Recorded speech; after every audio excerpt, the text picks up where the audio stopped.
One of the things that we can see is there have been people, I'm sure, that you have admired. I won't say been envious of, I'll say have admired.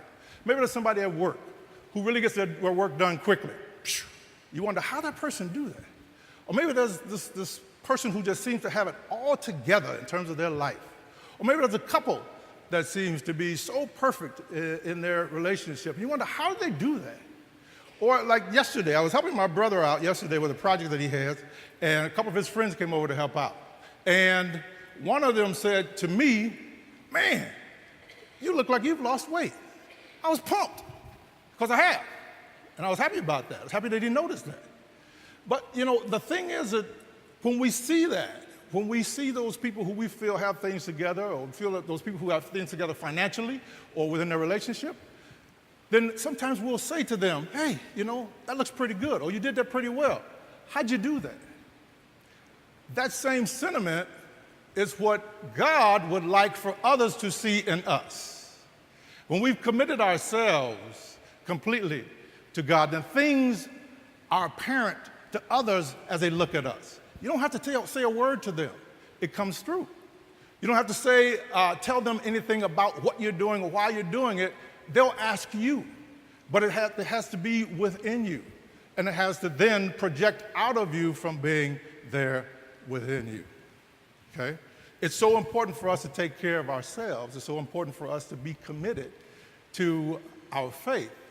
And therefore, our all will be in the place where it needs to be, and it will then project out from there. You know, I'm a big fan of stories as I hear them being told.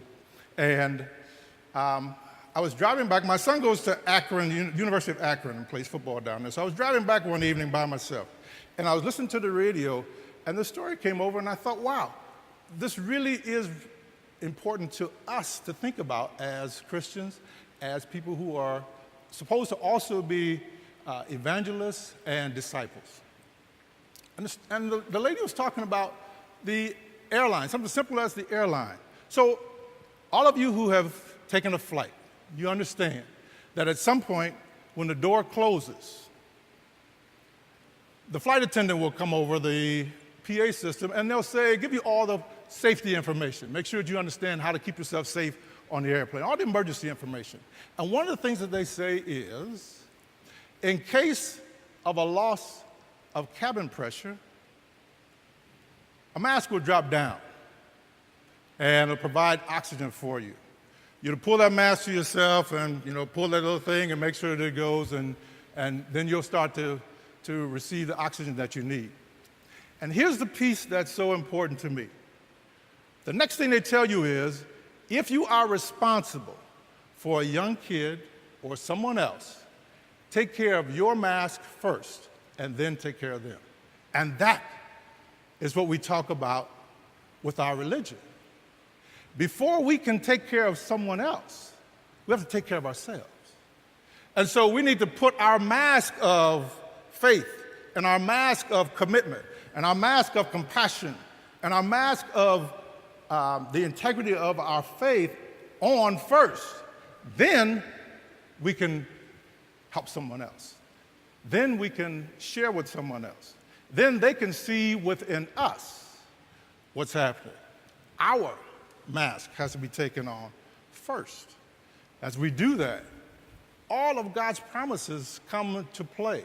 And again, it's not in our time, it's in God's time, because as the scripture says, we're looking for and seeking to understand God's perfect will.